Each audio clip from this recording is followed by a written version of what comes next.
হুজুর গৌসুল আজম বলছেন গুনিয়াতুত তালিবিন কিতাবের মধ্যে একটা চ্যাপ্টার বানিয়েছেন আদাবুল মুরিদ। সেই জায়গার মধ্যে উনি বাবুল ইরাদা ওয়াল মুরিদ ওয়াল মুরাদ, মুরিদ কাকে বলে এটা বলতে গিয়ে বলছেন আম্মাল ইরাদা, মুরিদ মানি, মুরিদ শব্দটি ইরাদা থেকে, ইরাদা মানি সংকল্প করা, ইচ্ছে করা, কোনো কিছু করার জন্য ইচ্ছা পোষণ করা, এটাকে কি বলে? ইরাদা বলে। তো যখন আপনি যে কোনো কিছু করতে ইচ্ছা করবেন আপনাকে মুরিদ বলবে। কিন্তু মুরিদ বিষয়টি তরিকতের একটা খাস পরিভাষা। আমার ভাইরা কি বলে, তো না না এই পরিভাষা কি কোরআনে পাকে এসেছে? তো ও ভাই, পরিভাষার সাথে যদি আপনার কোনো অসুবিধা থাকে তো এটা নিয়ে আপনি সমুদ্রে ফেলে দেন, কোন অসুবিধা আছে? কলেজের মধ্যে যারা পড়ে তাদেরকে কি বলে? স্টুডেন্ট। যিনি পড়ান ওনাকে কি বলেন? টিচার। স্যার বলেন আপনারা, কি বলেন? স্যার। মাদ্রাসায় পড়লে হুজুর, যিনি পড়ান ওনাকে তালেবে ইলম বলে। গ্যারেজে গেছেন, মার্শাল আর্ট ক্লাবে গেছেন, ইনি হয়ে টিচার হয়ে গেছে উস্তাদ, আর ছাত্র হয়ে গেছে শাগরেদ। বুঝতে পেরেছেন? তো যিনি উস্তাদ উনি টিচার, উনি হুজুর। যিনি তালেবে ইলম উনি স্টুডেন্ট, উনি শাগরেদ। মারামারি আছে? যেটা লাউ সেটা কদু। এক একটা জায়গায় এক এক পরিভাষা। আপনি পরিভাষা নিয়ে কেন? আমরা পরিভাষার পূজা করি না। তো তরিকতের ক্লাসের মধ্যে যিনি শিক্ষক ওনাকে মুর্শিদ বলা হয়। ওনাকে কি বলা হয়? মুর্শিদ। আমাদের দেশীয় ভাষায় পীর, মধ্যমণি। আর যিনি পড়েন ওই ক্লাসে ওনাকে বলা হয় মুরিদ বা সালেক। বুঝতে পেরেছেন? তো আপনি পরিভাষা নিয়ে ধাক্কাধাক্কি করার কোনো সুযোগ নাই। ইনি একটা জিনিস, যিনি শিখতে আসেন উনি মুরিদ, যিনি পড়ান উনি মুর্শিদ। যিনি শিখতে আসেন উনি হুজুর, যিনি পড়েন উনি তালেবে ইলম। যিনি শিখতে আসেন উনি স্যার, যিনি পড়েন উনি স্টুডেন্ট। বুঝতে পেরেছেন আপনারা? তাইলে পরিভাষা নিয়ে কোন ধরনের ঝগড়া ফাসাদ প্রয়োজন নাই। হুজুর গৌসুল আজম বলছেন এই ক্লাসের মধ্যে তুমি আমার তরিকায়ে কাদেরিয়ার ক্লাসে ভর্তি হতে এসেছো। ভর্তি হওয়ার সময় তোমাকে আমি 7টা উসুল বলেছি, এটা মূলনীতি। এই মূলনীতিকে সামনে রেখে মুজাহাদার মাধ্যমে তুমি আল্লাহকে সন্তুষ্ট করার ইচ্ছা পোষণ করলেই তুমি মুরিদ। এই 7টা মূলনীতিকে সঙ্গ করে সাথে রেখে আল্লাহকে সন্তুষ্ট করার উদ্দেশ্যে কোমর বেঁধে মাঠে নামার নাম মুরিদ। কোমর বেঁধে লাঠি নিয়ে দৌড় দেওয়ার নাম মুরিদ না। মুরিদ তো দূরের কথা, মুসলমানও হইতে পারে না লাঠি নিয়ে দৌড় দেনেওয়ালা। কেন? মুসলিম তো আমার নবী বলেছেন, মুসলমানের সংজ্ঞা দিয়েছেন না আমার নবী?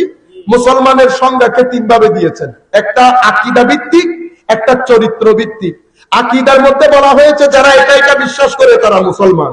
আর চরিত্রের ক্ষেত্রে বলা হয়েছে যার হাত আর মুখ থেকে অপর মানুষ নিরাপদ তাকে মুসলমান বলে। এখন এটা আমাকেও বলতে হচ্ছে না, এটা আপনাকেও বলতে হচ্ছে না। আপনি ঘরের মধ্যে গিয়ে আমার নবীর হাদিসকে আয়না বানান, বানিয়ে দেখেন আমার মুখ আর হাত থেকে অপর মানুষ নিরাপদ কিনা। বুঝতে পেরেছেন? আমার নবী আমাদের কিছু গুণাগুণ বর্ণনা করেছেন, তার মধ্যে একটা হচ্ছে মান কানা ইউমিনু বিল্লাহি ওয়াল ইয়াউমিল আখির। আমি বলছি আমি মুসলমান, আমার নবী বলছে যদি মুসলমান হয়ে থাকো তাহলে ফালা ইউজি জারাহু। মুসলমান তাকে বলে যা যেই ব্যক্তি তার প্রতিবেশীকে কষ্ট দেয়। মুসলমান তাকে বলে যে হয় কিছু বললে ভালো কথা বলে, আর নাইলে জবান ফালিয়াকুল খায়রান আও লা ইয়াসমুত, হয় ভালো বলবে নতুবা এটাকে বন্ধ রাখবে। এটা মুসলমানের ক্রাইটেরিয়া, ক্যারেক্টারিস্টিক, চারিত্রিক ক্যারেক্টারিস্টিক। এমন আজিমুসান ধর্ম এগুলা দিয়ে আমার নবী মাত্র 23 বছরে সবুজ বিপ্লব সাধন করেছে, কোন ধরনের রক্তপাত ছাড়া। আপনি চিন্তা করতে পারবেন 23 বছরে 80-87টার মতো ছোট বড় যুদ্ধ হয়েছে, 550 মানুষ মারা গেছে পৃথিবীর। এই জন্য সবুজ বিপ্লব বলে। কোন মানুষ রক্ত, আরে ভাই আমাদের এখানে মিছিল মিটিং হইলো তো 2-4 জন এমনিতে পড়ে যায়, সপ্তাহখানেক পরে তো দেখবেন যে বাস ট্রাকের মুখোমুখি সংঘর্ষে কতগুলো মানুষ মারা গেছে, ঠিক না? 15,000 স্কোয়ার ফিটের মদিনা 32 লাখ স্কোয়ার ফিটের মদিনা হয়েছে, মাত্র 500 মানুষ পক্ষে বিপক্ষে জান গেছে। কিভাবে করেছে? ইলমের মাধ্যমে। কিভাবে গেছে? চরিত্রের মাধ্যমে, যেটা আমাদের কাছে নাই, যেটা আমাদের কাছে। তো আমি আপনাদেরকে বলতে চাচ্ছিলাম যে হুজুর গৌসুল আজম আব্দুল কাদের জিলানী রাদিয়াল্লাহু তাআলা আনহু কি বলেছিলাম, আপনি দেখেন সভ্য মানুষ গড়ার কারিগর, যে ব্যক্তির মধ্যে মুজাহাদা থাকবে, নিজের ভিতরের জগৎকে কি করার জন্য, পরিষ্কার করার জন্য। ভিতরের জগৎ যখন পরিষ্কার হয় কি হয় জানেন, বাংলাদেশে যখন রমজানের মাস আসে, কি মাস, তো রমজানের মাস আসলে আপনারা জানেন এই কথা, রমজান মাসে বাংলাদেশে ক্রাইম রেট কমে যায়, এটা জানেন, ক্রাইম রেট কমে যায়, রেপ রেট কমে যায়, করাপশন রেট কমে যায়, হত্যাযজ্ঞ কমে যায়, ফিতনা ফাসাদ কমে যায়, ডিভোর্স কমে যায়। কেন, কি কারণ? আপনি বলবেন হুজুর রমজানের কারণে। আমিও জানি রমজানের কারণে। রমজান তো আপন জায়গায় আছে, কিন্তু আপনার মধ্যে একটা মুজাহাদা থাকে। রমজানের রোজার মাধ্যমে আপনার কলব এটা দুর্বল হয়, নফস যখন দুর্বল হয়, নামাজ, রোজা, তিলাওয়াতে কোরআন, জিকিরে ইলাহি, সাদাকাত, খায়রাত, তারাবি সবকিছুর নূর ভিতরে যখন ঢুকে, আপনার ভিতরে মারিফতে খুদাবন্দির চেরাগ জ্বলে উঠে। অন্ধকারাচ্ছন্ন মানুষ আলোকিত হয়ে যায়। আলোকিত মানুষ কখনো মারামারি করে না, লাঠি নিয়ে দৌড় দেয় না। আলোকিত মানুষের একটা প্যাটার্ন থাকে, একটা ভদ্রতা থাকে। এই কারণে সমাজের মানুষগুলো আলোকিত হওয়ার কারণে সমাজের মধ্যে ক্রাইম রেট নিচে চলে আসে। আমাদেরকেও, আমরা তো রাত দিন এক করে দেব মানুষকে এটা দেখানোর জন্য যে রবিউল আউয়াল, রবিউল সানি শরীফে যে মাসগুলোতে মাহফিল বেশি হয়, সেই মাসগুলোতে ক্রাইম রেট কমে আসতে হবে। যদি ক্রাইম রেট কমে না আসে, তো আমার জবান অথবা আমার দিল, দুইটার মধ্যে থেকে কোনো না কোনো একটা শুদ্ধ না। আমি সেই জন্য বলছি, দা ইলাল্লাহ, রাত দিন মাহফিল হচ্ছে, রাত দিন মাহফিল হচ্ছে, ক্রাইম রেট কি করে বাড়বে? তাহলে হয় আমি আমার জবানকে ঠিক করতে পারি নাই, আমি যিনি কথা বলতে এসেছি, হয় আমার দিল ঠিক করতে পারি। ইয়াদউনা ইলাল খায়র, খায়রের দিকে আহ্বান করব, মানুষ আবার শারের দিকে যাবে কেমনে? আপনারা বুঝতে পেরেছেন? এখন আপনি দেখেন মুজাহাদার পরে আখলাক, চরিত্র। যে চরিত্র কি? চরিত্র একটা বিশাল জিনিস। ভদ্রতা, নম্রতা, সহনশীলতা, উদারতা, ধৈর্যশীলতা, সহযোগিতা, এগুলা চরিত্রের মূল। এতগুলা জিনিস যাদের মধ্যে থাকে, সেই সমাজকে সভ্য না বলে তো সভ্য সমাজ কাকে বলবেন? আপনারা বুঝতে পেরেছেন? সেই কারণে আউলিয়ায়ে কেরাম, উলামায়ে রব্বানীকে বলা হয় সবুজ, উলামায়ে রব্বানীকে বলা হয় সভ্য সমাজ গড়া কারিগর। আপনারা বুঝতে পেরেছেন? তো হুজুর গৌসুল আজম বলছেন, আম্মাল এরাদা, মুরিদ কাকে বলে? যিনি কোমর বেঁধে নেমেছেন। কি কারণে নেমেছেন? তো নেমেছে ফাতারকু মা আলাইহিল আদা, এবং ওয়া তাহকিকুহা নুহুদুল কলব ফি তালাবিল হক ওয়া তারক মা সিওয়াহু। তো মুরিদ কাকে বলে? তো যেই ব্যক্তি নিজের আদত, আদত মানে আমার স্বভাব, আমার স্বভাব, আমার প্রকৃতি, এটাকে ত্যাগ করা। তো স্বভাবকে কেমনে ত্যাগ করে? তো স্বভাবকে ত্যাগ করার কারণ উদ্দেশ্য হচ্ছে, আমার ভিতরে আল্লাহ একটা নফস দিয়েছেন। কি দিয়েছেন? নফস। এটা কি করে? তো ফাআলহামাহা ফুজুরাহা ওয়া তাকওয়াহা, এটার ভিতর দিয়ে কি ঢুকে? ফুজুর ঢুকে। এটার ভিতর দিয়ে হিংসা, বিদ্বেষ, অহংকার, অশ্লীলতা আমার কলবের বর্তনে ঢুকে যায়। আমরা কি বেশি সময় নিয়ে নিচ্ছি? আপনাদের মধ্যে বুঝে উঠানামা বেশি হচ্ছে। আল্লাহুম্মা সাল্লি আলা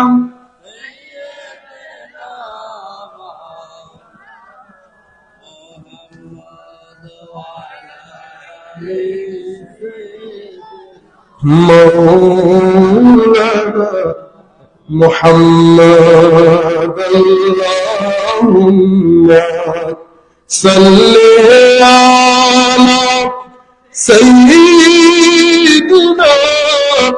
مولانا محمد وعلى آل سيدنا مولانا محمد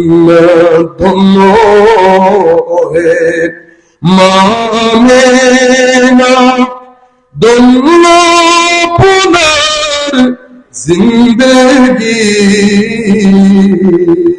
আপনার কোলে জন্ম নিলেন রহমাতুল লিল আলামিন। আল্লাহুম্মা সাল্লি আলা সাইয়্যিদিনা মাওলানা মুহাম্মদ ওয়া আলা আলি সাইয়্যিদিনা মাওলানা মুহাম্মদ লা ইলাহা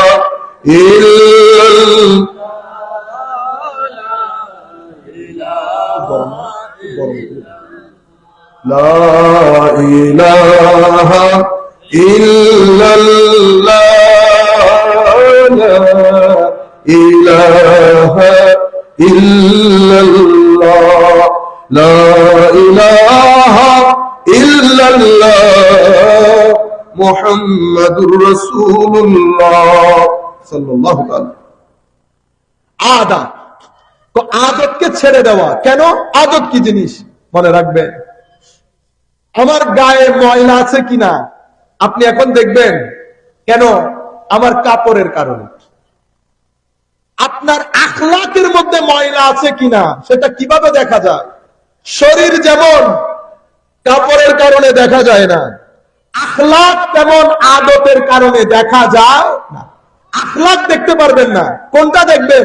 আমার আদত, আমার ব্যবহার, আমার ম্যানার, আমার এটিকেট, কথা বলার ধরন, এটা দেখতে পারবেন। এক মানুষ গালাগালি করছে, কি বুঝবেন? আখলাকের মধ্যে অশ্লীলতা বেশি। আখলাক কিন্তু দেখা যাচ্ছে না, যেটা দেখা গেছে সেটা গালাগালি। পিছনেরটা আখলাক প্রকাশ হয়েছে গালাগালির মাধ্যমে। গালাগালিকে বলা হয় আদত, ম্যানার, এটিকেট। আরেকজন দেখবেন আসার সময় একটু, বুঝতে পেরেছেন না, আওয়াজ করে করে। কেন? উনি উনার অস্তিত্ব, উনার আশাটা জানান দিতে চাচ্ছেন। কেন? তার মানে হচ্ছে উনার ম্যানার্স বলে দিচ্ছে উনার ভিতরে অহংকার বেশি। বুঝতে পেরেছেন? আদতের মাধ্যমে আপনি বুঝতে পারবেন ভিতরে কার রাজত্ব চলছে, নফসের রাজত্ব চলছে না রূহের রাজত্ব চলছে। যদি রূহের রাজত্ব চলে, মানুষের মধ্যে ভদ্রতা পাবেন, নম্রতা পাবেন, তাকওয়া পরহেজগারি পাবেন, আদব পাবেন, ঝুঁকাও পাবেন। মজলিসের মধ্যে বসলে আপনার অন্তর নরম হবে, কথাগুলো শুনতে কেমন কেমন ভালো লাগবে। আপনি নিজেকে কথাগুলোর সাথে কানেক্টেড করতে পারবেন। জবানের মধ্যে তাসির থাকবে, চেহারার মধ্যে নূর থাকবে। আমলের মধ্যে আপনি যদি আমলগুলা দেখেন, আপনার ভিতরে একটা আখিরাতের মহব্বত সৃষ্টি হবে। এগুলা কি? এগুলা হচ্ছে ভিতরের জগতের রূহ রাজত্ব করছে। কিভাবে বুঝলেন? বাইরের তোর তরিকার মাধ্যমে। সেই কারণে আমার নবী বলছেন, তোমরা জানো আহলুল্লাহ কারা? ইয়া রাসূলুল্লাহ, আমরা কেমনে বুঝবো? আমরা যে মজলিসের মধ্যে বসেছি সেটা আহলুল্লাহর মজলিস। আহলুল্লাহর মজলিসের বসলে বুঝতে পারবা যার চেহারার মধ্যে নূরে রব্বানি ঝলক দেবে, যার চেহারা দেখলে তোমার আল্লাহর প্রতি প্রেম জন্মাবে, আল্লাহর বিষয়টা দিল করবে আজকে থেকে নামাজ মিস না করি, আজকে থেকে আল্লাহ আল্লাহ করি, আজকে থেকে কেমন কেমন একটা পরিবর্তন। ওই সূরত আপনাকে যদি আল্লাহর জানান দেয় তো মনে করবেন আহলুল্লাহর মজলিসে বসেছে। মজলিস অনেক আছে, আমার নবী এলমের কথা বলেন নাই। আমার নবী ওই আমি বলেছিলাম না শেকল সূরতের কথা। তারপরে কি বলেছে? যার জবানের কথাগুলা শুনলে তুমি অনেক জটিল জটিল বিষয়কে সহজ করে বলে, তোমার ভিতরে একটা খুশি লাগবে, তুমি অনেক কিছু জানতে পারছো, অনেক কিছু জানতে পারছো। মনে হয় যেন হিকমতপূর্ণ কথাবার্তা, মনে হয় যেন সিনা থেকে বের হচ্ছে কথাগুলা। কিতাবপত্রের মধ্যে কথাগুলা পাওয়া যায় না। তার আগে আরেকজন আলেম, আপনি বলবেন, আমরা বলবো, আমি বলবো যে আরেকজন আলেমও কথা বলেছে, উনিও কথা বলছেন। দুইজনের কথা কিন্তু মিলছে না। একজনের কথার মধ্যে অনেক হিকমত, একজনের কথার মধ্যে অনেক রিফাত, একজনের কথার মধ্যে অনেক তাকওয়া ওয়ারা। আমাকে বুঝতে হবে এই কথাগুলো আমার ভিতরে একটা সুরুর, একটা শান্তি, একটা স্টেবিলিটি, একটা স্থিরতা, একটা হিকমত দান করে। তো ওই মজলিস আহলুল্লাহর মজলিস। আর কোন ব্যক্তির আমল যদি দেখো, ঝুঁকাও যদি দেখো, ইবাদত রিয়াজাত যদি দেখো, বেনিয়াজি যদি দেখো, বুঝতে পারবা যে এই মানুষগুলো পরকালের মানুষ, এই দুনিয়ার মানুষ না, এরা আহলুল্লাহ। আমার ভাইরা, যেই মজলিসগুলোর মধ্যে, যেই কথাবার্তার মধ্যে আমরা এই স্বাদগুলা খুঁজে পাবো। চেহারার মধ্যে নূর, চেহারা দেখলে আল্লাহ, আল্লাহর প্রতি প্রেম, ভালোবাসা, খৌফ, খশিয়ত, জবানের মধ্যে তাসির, হিকমত, জবানের কথাবার্তার মধ্যে ডেপথ, গভীরতা। এখানে গালাগালি নাই, মারামারি নাই, নেগেটিভ আলোচনা নাই, আরেকজনকে ছোট করা নাই, মেয়ে তু নাই, গীবত নাই, কাফের ফতোয়া নাই। এই তাবৎ জবান, এগুলো আহলুল্লাহদের জবান। আমরা এটা হুজুর গৌসুল আজম থেকে জানবো, আমরা এটা হুজুর গৌসুল আজম থেকে জানবো। সালাতুনিয়া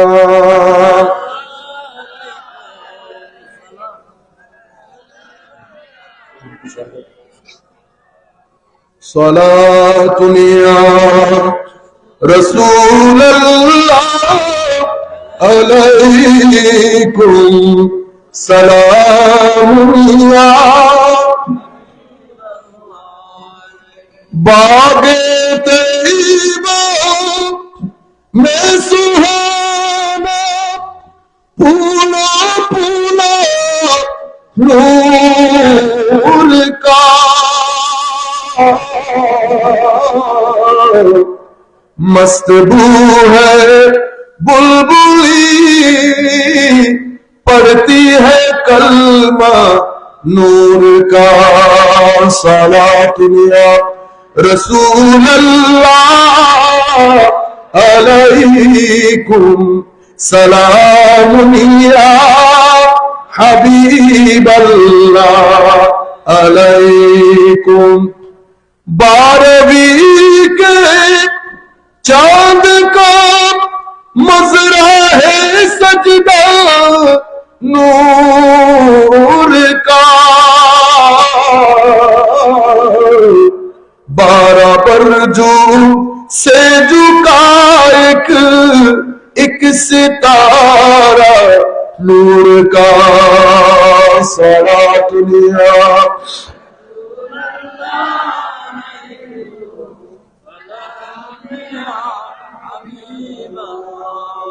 আলাইকুম। সম্মানিত উপস্থিতি, সামান্য কথা আছে, এগুলা বলে যেতে না পারলে পেটের মধ্যে কামড়ানি থাকবে। এগুলো আবার কোন জায়গায় গিয়ে অর্ধেক থেকে বলবো, এই জন্য বলে চলে যাই। বলতে চাচ্ছিলাম আমরা ঠিক কোন জায়গার মধ্যে ছিলাম, আপনাদের মনে আছে? কোন জায়গার মধ্যে কে একজন বলতে পারবেন? শেষ জি,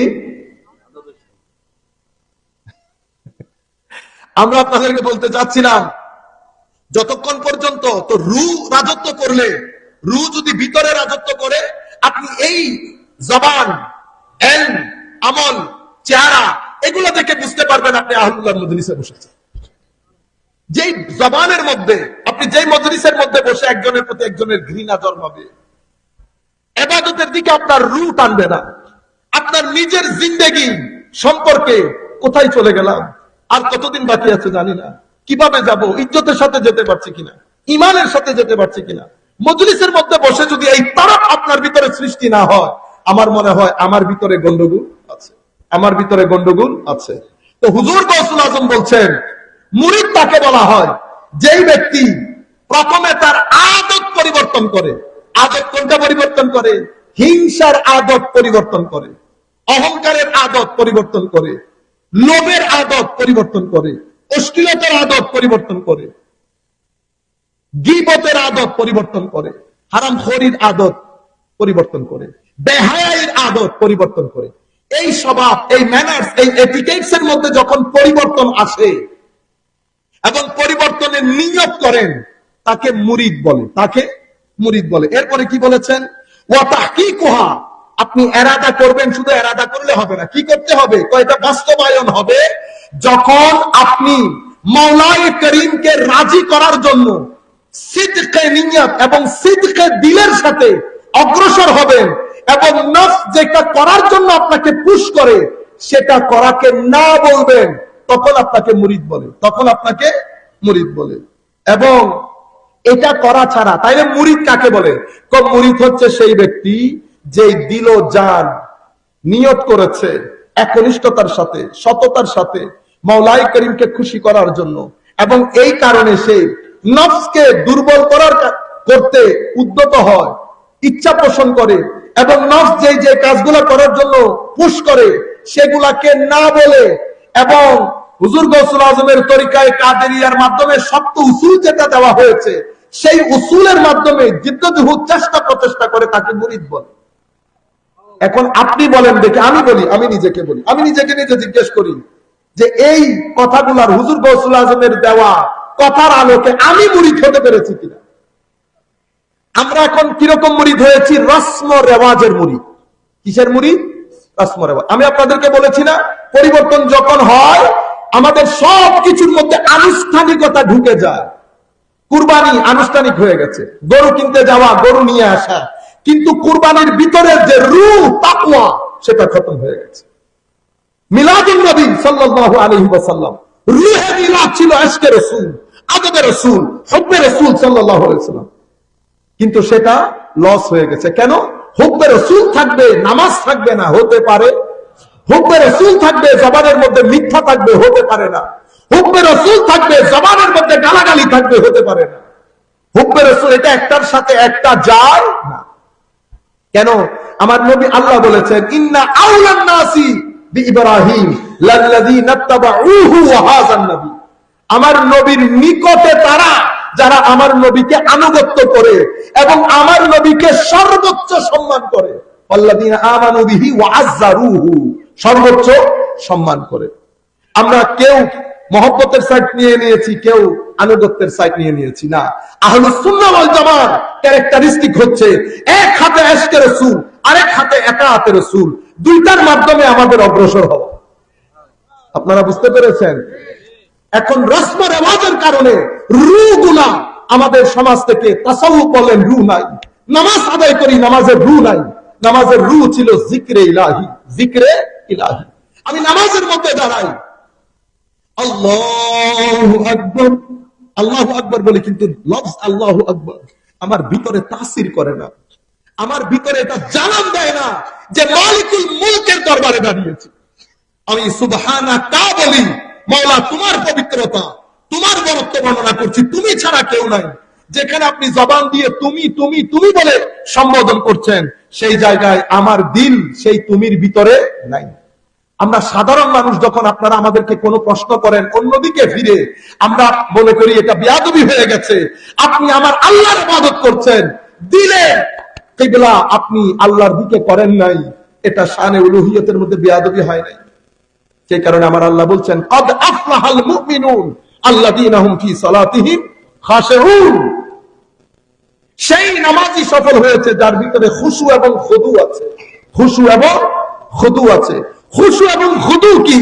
ও ভাই, খুশু মনে রাখবেন, নামাজের ওযু শিখার জন্য আমরা ফুকাহায়ে কেরামের কাছে যাই, গোসল শিখার জন্য ফুকাহায়ে কেরামের কাছে যাই, নামাজের মধ্যে ফরজ কোনটা, ওয়াজিব কোনটা, হারাম কোনটা, এটা শিখার জন্য ফুকাহায়ে কেরামের কাছে যায়। আমাদেরকে ফকি ফুকাহায়ে কেরামরা সার্টিফিকেট দিয়ে দেন, আমি নামাজের ফরজ শিখেছি, কি কারণে নামাজ ভাঙে সবকিছু শিখেছি, বছরের পর বছর নামাজ পড়েছি, কিন্তু নামাজের ভিতরে আমার ভিতর, আমি বিতর্কতভাবে বাইরে। কিন্তু আল্লাহ বলছেন খুশু এবং খুদু না থাকলে নামাজি সফল হয়। ক্বাদ আফলাহাল মুমিনুনা আল্লাযীনা হুম ফি সালাতিহিম খাশিউন। খুশু কি? আপনি মুফাসসিরের কাছে যাবেন, খুশু শিখতে পারবেন না। ফুকাহায়ে কেরামের কাছে এটা ওনারা ডিলই করেন না, সাবজেক্ট আলাদা আলাদা। আপনি হার্ট স্পেশালিস্টের কাছে হার্টের রোগের জন্য যাইতে হবে, নাক কান গলার কাছে গেলে হবে না। আমার ভাইয়েরা, খুশু কি করে আসে, খুদু কি করে আসে, এটা শিখতে হয় তরিকতের ক্লাসে বসে। আপনি ফুকাহায়ে কেরামের ক্লাস, মুহাদ্দিসিনদের ক্লাসে বসে খুশু এবং খুদু শিখতে পারবেন না। সেই কারণে কিতাব দুইটা, একটা ফিকার কিতাব শুরু হয় কিতাবুত তাহারা দিয়ে। কি দিয়ে? কিতাবুত তাহারা, পবিত্রতার অধ্যায়। কি শিখায়? ওযু এবং গোসল, ওযু এবং গোসল। আর সুফিয়ায়ে কেরামের কিতাব শুরু হয় কিতাবুত তাওবা দিয়ে। কি দিয়ে? কিতাবুত তাওবা। তিন ধরনের তাহারাত নিশ্চিত না হলে খুশু এবং খুদু হয় না। শরীর পবিত্র, কাপড় পবিত্র, কি দিয়ে করবেন? গোসলের পানি দিয়ে, ওযুর পানি দিয়ে। এটা ফুকাহায়ে কেরাম আমাদেরকে শিক্ষা দেন। এটা পবিত্র করে করে 30-40 বছর নামাজ পড়েছি, নামাজের ভিতরে আমি আমার ভিতরকে জমাইতে পারি না। কেন? আপনি সবার কাছে গেলেন, সবাই বলতেছে আমরা তো ওযু গোসল শিখাই, সুফিয়ায়ে কেরামের কাছে গেলেন, তো আমরা তো এই বিষয়টাই শিখাই। কি করে? কবে তার তৃতীয় একটা পবিত্রতা আছে, সেটা নিশ্চিত করতে হবে। কি পবিত্রতা হুজুর? তোমার নফস, তোমার চোখকে হারাম দিকে পুশ করে দেখার জন্য তুমি চোখ দিয়ে হারাম দেখেছো, চোখের অপবিত্রতা। শরীরের অপবিত্রতা আপনি পানি দিয়ে পবিত্র করেছেন, এখন চোখের অপবিত্রতা দূর করবে কেমনে? যেটা আমার বিতর্কে নামাজের মধ্যে থাকতে দিচ্ছে না। কানের অপবিত্রতা, কান দিয়ে হারাম শুনেছি, চোখ দিয়ে হারাম দেখেছি, মুখ দিয়ে হারাম বলেছি, হাত দিয়ে হারাম ধরেছি, শ্বাস দিয়ে জিহ্বা দিয়ে হারাম খেয়েছি। এগুলো সব হারাম দিয়ে আমার ভিতরকে অন্ধকার করে ফেলেছে। এখন এই অন্ধকারের কালি আমি কি দিয়ে ধুইব? অজুর পানি দিয়ে। অজুর পানি দিয়ে এই কালি ধোয়া যায় না, তো এটাকে কি দিয়ে দিতে হয়? তো সুফিয়ায়ে কেরাম বলছে এটাকে তওবার পানি দিয়ে দিতে হয়। এটাকে কি দিয়ে দিতে হয়? তওবার পানি দিয়ে। সেই কারণে খুশু এবং খুদু, ভিতরের জগৎকে নামাজে কেমনে রাখবেন, এটার জন্য তরিকতের কলেজে ভর্তি হতে হয়। সেই কারণে সমস্ত উলামায়ে কেরাম, ইমাম শাফি বলেন, ইমাম ইজ্জুদ্দিন ইবনে আব্দুস সালাম বলেন, বিশ্ববিখ্যাত উলামায়ে কেরাম, ওনাদেরকে তরিকতের ক্লাসে ভর্তি হতে হয়েছে। কেন? ওই তওবার পানি কেমনে পরিষ্কার করে সেটা জানার জন্য।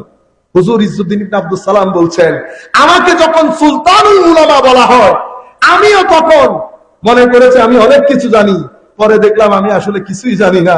আমি জেনেছি কার মজলিসে বসে? আমি জেনেছি ইমাম শাহজলির মজলিসে বসে। ইমাম শাহজলির মজলিসে বসে। ভিতরের জগৎ একটা বিশাল জগৎ। সেই জগতের মধ্যে আমাদের ইসলামী শরীয়তের মধ্যে, মুসলিম কৃষ্টি কালচারের মধ্যে জ্ঞান দুই ধরনের। সেকুলার দুনিয়ার মধ্যে জ্ঞান এক ধরনের, কিতাবী, আর একটা সিক্স সেন্স বলি, সিক্স সেন্স। একটা হচ্ছে কিতাব, শিক্ষক, কিতাব।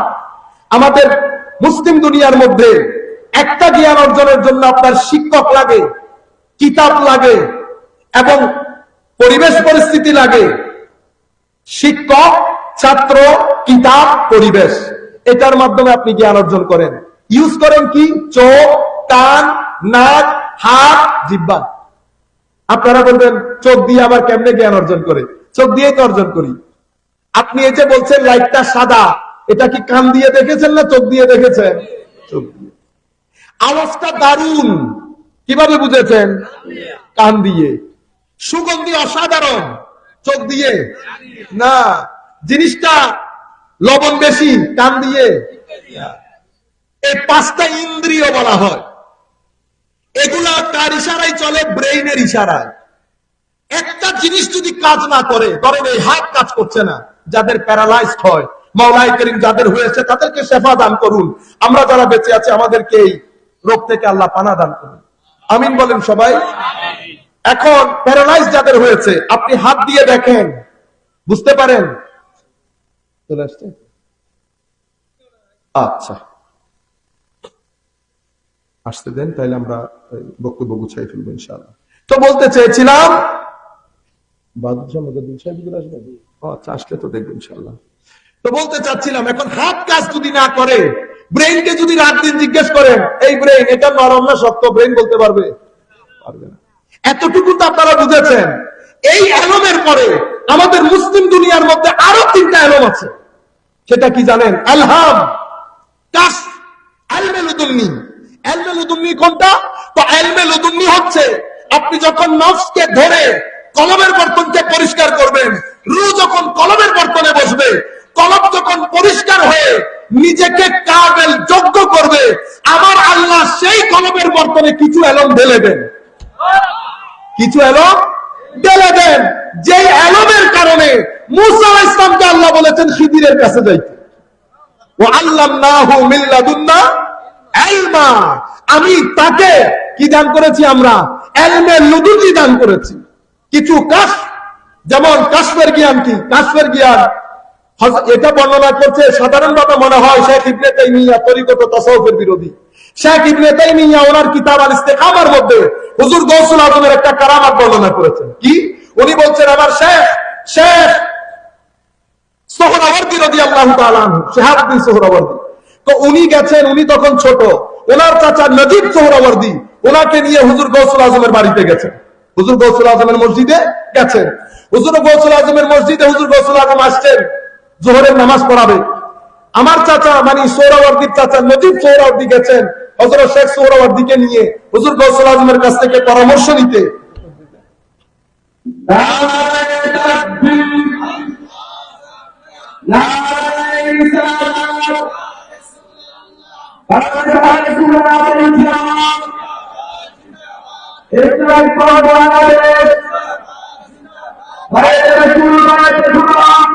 আমরা কি শেষ করে দেব?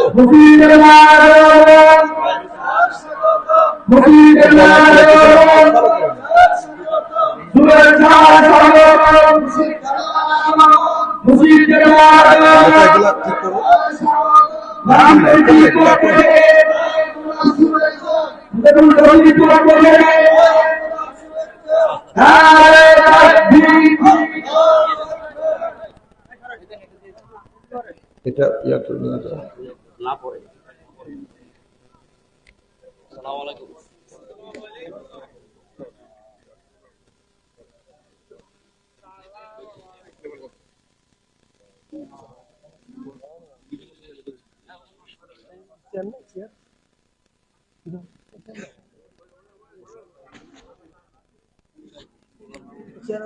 মাশাআল্লাহ, আপনারা বসে পড়েন।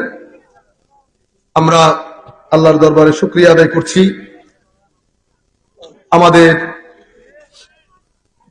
বাংলাদেশ আহলে সুন্নাহ ওয়াল জামাত, আমাদের সুন্নিয়তের অঙ্গনে আমাদের অহংকার হুজুর আল্লামা বাহাদুর শাহ মুজাদ্দিদি সাহেব কিবলা মুতাসিলুল আলী তশরিফ এনেছেন। আমরা হুজুরকে আমাদের সকলের পক্ষ থেকে ওয়েলকাম করছি। দোয়া করি মাওলাই করিম হুজুরের হায়াতের মধ্যে সুস্থতার সাথে লক্ষ কোটি বরকত দান করুন। আমরা আমাদের বক্তব্যের 2-3 মিনিটের মধ্যে আমরা আমাদের বক্তব্য শেষ করব। আপনারা যারা দাঁড়িয়ে আছেন তারা যদি বসে যেতেন জিনিসটা সুন্দর লাগতো, ভালো লাগতো। তা আমি আপনাদেরকে একেবারে আমাদের বক্তব্যের শেষের দিকে আমরা শুধু আর 1-2টা কথা বলে আমাদের বক্তব্য শেষ করবো ইনশাআল্লাহ। তো আমরা বলতে চাচ্ছিলাম যে যখন নফস দুর্বল হয়ে যায়, রূহ যখন কলবের বর্তনে বসে যায়, মওলাই করিম সেই জগতের মধ্যে আল্লাহ খাস কিছু এলম দান করেন, সেটা কালমে লুদুন্নি বলে। কশফের বিষয়টা বলতে চাচ্ছিলাম। তো শেখ ইবনে তাইমিয়া বলছেন ওনার কিতাব আল ইস্তেকামার মধ্যে, উনি বলছেন আমার শেখ শিহাবুদ্দিন সোহরাওয়ার্দী রাদিয়াল্লাহু আনহু, উনি ছোট, ওনাকে ওনার চাচা নজিব সোহরাওয়ার্দী নিয়ে হুজুর গৌসুল আজমের কাছে গেছেন পরামর্শ করার জন্য, যে হুজুর আমার ভাতিজা যুক্তিবিদ্যা কালাম শাস্ত্র পড়তে চায়, আমি তাকে কি পড়াবো। বলেন নাই, কিন্তু হুজুর গৌসুল আজম এসে জোহরের নামাজে দাঁড়ালেন।